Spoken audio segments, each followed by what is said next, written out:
So I just got word that Rush Limbaugh died today. And whether you know it or not, Rush Limbaugh had a massive influence in my life and my young formative years. I am 47 years old now. And I discovered Rush Limbaugh when I was in the Army in 1993.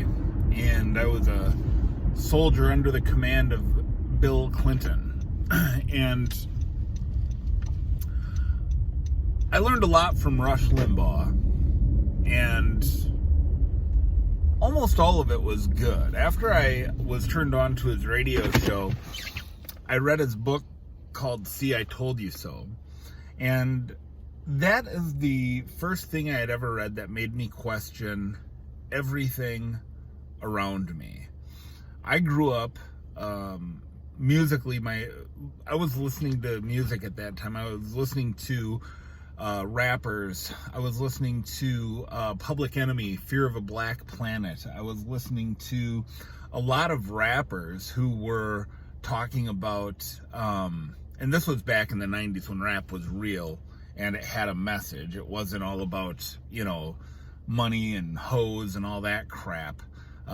There was actually a message behind a lot of rap lyrics. And so, that was kind of the first anti-government exposure I got was rap music. And then I get exposed to Rush Limbaugh, who taught me very much to doubt the people in power.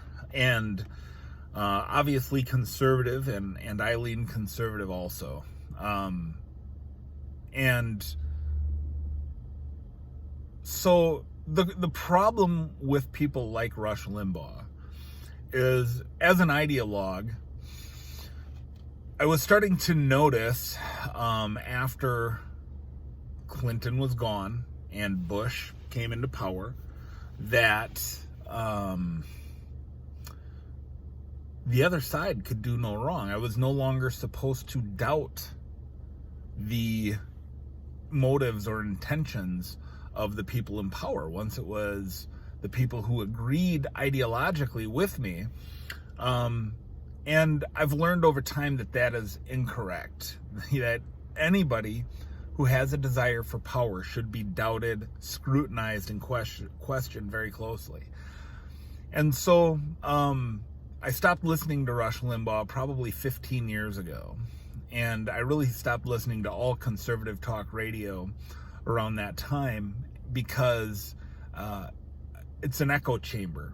Just like constantly listening to CNN or MSNBC or in one echo chamber, you can very easily get yourself stuck in an echo chamber on your own side.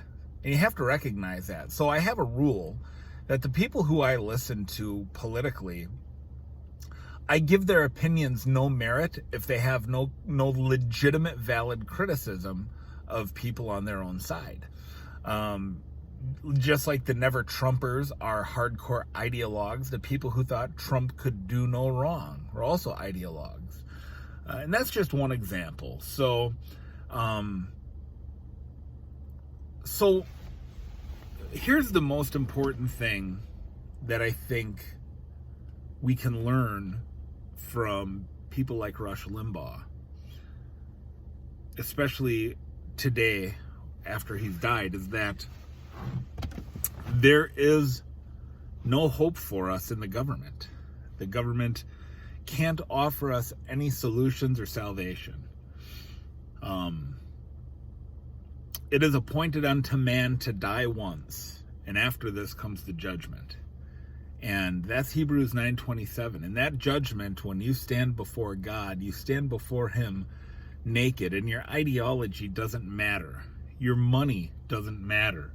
The thing you need to be resting on in that moment is, were you trusting Jesus? It doesn't matter.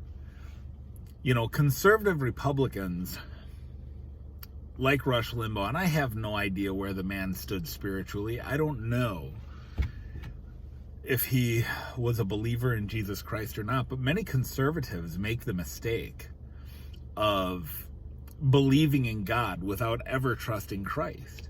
And the book of James says, you believe there's one God, you do well. Even the demons believe and tremble.